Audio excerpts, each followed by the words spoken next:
रजीम बिस्मिल्लाहिर्रहमानिर्रहीम इय्याका नअबुदु व इय्याका नस्तईन। जैसा कि आप सबको पता है जी कि आज हमारा जो तीनों सीटों के इस्लामाबाद के इलेक्शन के सीट्स के हवाले से जो केस था, जो हमने ईसीपी का ऑर्डर जो ईसीपी ने ऑर्डर किया हुआ था हमारे केसेस में, एक ट्राइब्यूनल सिटिंग जस्टिस साहब को हटाकर और एक रिटायर्ड जज साहब को लगाया गया था, उसको चैलेंज किया हुआ था और अल्हम्दुलिल्लाह वो ऑर्डर जो है वो सेटिस्फाइड हो गया। आज उसको ऑर्डर को honourable chief justice Islamabad high court ने मेरी पिटीशन के ऊपर जो है डिसाइड कर दिया और उन्होंने जो ये ट्रांसफ़र किया गया था रिटायर्ड जज को वो गलत करार दे दिया गया और उसको सेटिस्फाइड कर दिया गया। अब ईसीपी के पास कोई और रास्ता नहीं है, क्योंकि ईसीपी ने बगैर वजूहात के 4 दिन के अंदर खुद पार्टी बन के, मैं कहता हूँ सरेआम कह रहा हूँ कि ऐसे लग रहा था जैसे मेंबर ने खुद जाके असेंबली में बैठना है हमें हटा के या हमें अंदर ना भेज के, या जो बैठे हुए हैं उनके इनको बहुत करीबी रिश्तेदार अजीज़ हैं। तो ऐसे नहीं होता, हमेशा लॉ प्रिवेल करता है और लॉ ही को प्रिवेल करना चाहिए। सो आज ये है कि एक बहुत बड़ा फ़ैसला इस लिहाज से आया कि क्योंकि अभी तक पूरी हमने डिटेल जजमेंट नहीं पढ़ी, डिटेल ऑर्डर नहीं आया, लेकिन जो उन्होंने ऑर्डर किया था तारक महमूद जहांगीरी साहब जो सिटिंग ट्राइब्यूनल थे, sitting justice Islamabad high court थे, इनकी जगह एक रिटायर्ड जज को लगाने का किसी भी वजूहत से जो साबित भी नहीं हो सकी वो सेटिस्फाइड हो चुका है, वो अब उसका कोई वजूद नहीं है। और ईसीपी का जो ऑर्डर है वो वापस दे मारा गया है ईसीपी को कि भाई आपने जो ऑर्डर किया वो 101% गलत ऑर्डर था और उसकी कोई पैरामीटर्स नहीं है, उसकी कोई लीगल चीज़ें नहीं है। जो दूसरी चीज़ हमने अल्ट्रा वायरस चैलेंज की थी, अल्ट्रा वायरस के यहाँ तक अभी डिटेल ऑर्डर आ जाएगा कि उनके पास जो इख्तियार था वो कर सकते हैं या नहीं, उसके ऊपर भी ऑर्डर आ चुका है। इंशाल्लाह जब डिटेल ऑर्डर आएगा तो उसके बाद हम रेमेडी देखेंगे कि उसकी हद तक हम उसको चैलेंज करेंगे या नहीं करेंगे, वो अभी हमने डिटेल ऑर्डर आने के बाद। अली भाई, इलेक्शन कमीशन के पास इख्तियार है कि वो ट्रिब्यूनल जज को चेंज कर सकते हैं या फिर किसी रिटायर्ड जज को लगा सकते हैं? देखिए, इख्तियारात तो उनके पास हैं, क्योंकि हमने तो एक्ट पे चैलेंज किया हुआ है, अभी वो पिटीशन फिक्स नहीं हुई जो एक्ट इसके तहत किया गया था। जो पहले ऑर्डिनेंस के तहत बनाया गया था, ऑर्डिनेंस जो है हमने वो चैलेंज किया था और लेकिन ऑर्डिनेंस के बाद एक्ट आ गया, ऑर्डिनेंस तो खुद अपनी मौत मार गया। सो अब ईसीपी के अंदर एक इशू आता है कि जब आप अपॉइंट करते हैं तो आपने चीफ जस्टिस सिटिंग की कंसर्ट लेनी ज़रूरी है। हम कहते थे कि हटाने के लिए भी ज़रूरी है, नहीं अपॉइंटमेंट के लिए भी ज़रूरी है। अब वो तो ऑनरेबल इस्लामाबाद हाई कोर्ट के चीफ जस्टिस का अपना इख्तियार था, वो हम तो उसमें कुछ भी नहीं कह सकते ना कर सकते। हम तो जजेस को सरबुलंदी की बात करते हैं, हम तो रूल ऑफ लॉ की बात करते हैं, हम तो जजेस को उनका इख्तियार देने की बात करते हैं। अगर अपना इख्तियार खुद वो किसी दूसरे को सौंपना चाहते हैं उसमें तो हम कुछ नहीं कर सकते। सो वो भी ऑर्डर आएगा तो पता चल जाएगा। हम तो कहते थे कि जी एक लॉजिकल बात है, एक लीगल बात है, टैक्सेस का लॉ या स्पेशल लॉ कोई भी हो, कि जब अपॉइंटमेंट अथॉरिटी के साथ कंसल्ट करना लाजमी है तो उसके बाद जब उसको हटाना हो उसके साथ भी कंसल्ट करना लाजमी है, और नया अपॉइंट करना हो तो उसके लिए भी कंसल्ट करना लाजमी है। उसमें मेरी आपकी एटलीस्ट पब्लिक एट लार्ज किसी का भी कोई इशू नहीं था, वो तो हायर हायरार्की की बात थी, वो तो चीफ जस्टिस की अपनी डोमेन थी, उनका अपना इख्तियार था। अगर वो अपना इख्तियार उठा के किसी दूसरे को देते हैं तो दे दें खुशी से, मैं तो उस पर कुछ भी नहीं कह सकता। लेकिन डिटेल चीज़ें इसमें हम ये करेंगे कि इंशाल्लाह ऑर्डर आएगा तो उस ऑर्डर को जो है हम गो थ्रू करूँगा मैं खुद, और अगर हमने समझा कि इसके ऊपर एज़ पर लॉ हमारी सोच के मुताबिक कोई डिफिशेंसी है और लीगल रिक्वायरमेंट्स पूरी नहीं हो रही तो इसको ज़रूर चैलेंज करेंगे इंशाल्लाह।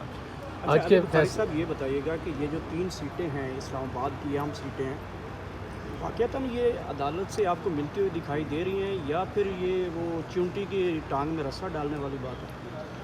देखो यार, चूंटी की टांग में रस्सा सही बात नहीं है, हाथी के नाक में चूंटी वाली बात ज़रूर है, ठीक है ना। इंशाल्लाह इस हाथी की मौत होगी फॉर्म 47 वाले की, और इसकी शुरुआत इस्लामाबाद से होगी, इनकी सियासी मौत होगी। ये सियासी बोने जो हैं, ये जो छोटी सीटों पे बड़ी सीटों पे छोटे ज़र्फ़ के लोग बैठ गए, अल्टीमेटली इन सब का अंजाम यही होगा कि ये ना घर के होंगे ना घाट के होंगे, इनको ना आवाम तस्लीम करेगी, ना ये किसी असम्बली हॉल में बैठने के काबिल रहेंगे, और ना इनके अपने घर वाले इनको अपना मानने का इकरार करेंगे। तो आप देख लीजिएगा बहुत जल्द इंशाल्लाह।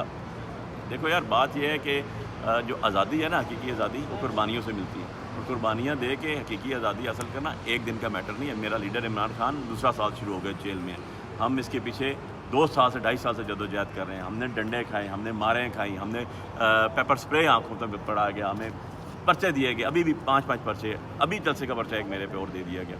क्या हो जाता है इससे? लेकिन कुर्बानी तो देनी पड़ती है। अगर मैं कहूँ कि मैं कुर्बानी नहीं दूंगा, मैं सफ़र नहीं करूँगा और हकीकी आज़ादी आ जाएगी, ऐसे नहीं होता।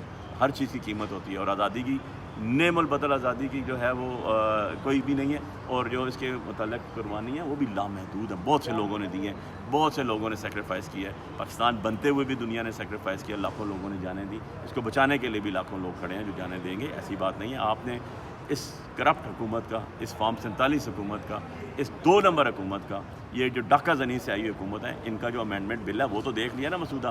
نہ پتہ ہے ڈپٹی پرائم منسٹر کو، نہ پتہ ہے لا منسٹر کو کون سا صحیفہ ہے بھائی، کہاں سے آ گیا یہ. اور اس میں سب سے چیز 3 ایلیمنٹس کیا ہیں اس کے، میں آپ کو کرکس بتا دیتا ہوں. جو میں کل ایک پروگرام میں تھا تو مجھے جمعیت علماء اسلام کے کفایت اللہ صاحب بیٹھے ہوئے تھے میرے ساتھ، ان سے مجھے ملا وہ، اور اس کے اندر نمبر 1 فنڈامنٹل رائٹ کا 17 جو بنیادی حقوق لوگوں کے ہیں اس کے اوپر ذبح کر دیا گیا. نمبر 2 عدلیہ کے اوپر مکمل جو ہے اس کو جو ہے پابند سلاسل کرنے کے بارے میں بات کی گئی. اس کو ایک سبارڈینیٹ ادارہ بنانے کی بات کی. عدلیہ سبارڈینیٹ ادارہ نہیں ہوتا. عدلیہ از اے بیسک پلر، جو آپ کے کسی بھی اسٹیٹ کے پلر ہوتے ہیں، اس میں ایک مقننہ، ایک عدلیہ، ایک انتظامیہ، 3 چیزیں ہوتی ہیں. ٹھیک ہے، یہ 3 چیزیں پلر آف دا اسٹیٹ ہوتی ہیں، وہ ایک دوسرے کے ماتحت نہیں ہوتی. ٹھیک ہے نا، ان کا اپنے پیرامیٹرز ہیں، ان کے اپنے آربٹس ہیں، اس کے اندر وہ کام کرتی ہیں. سو دوسرا قدغن جو لگائی گئی وہ لگائی گئی آپ کی اس کے اوپر عدلیہ کے اوپر، اس کو ماتحت کرنے کی بات کی گئی.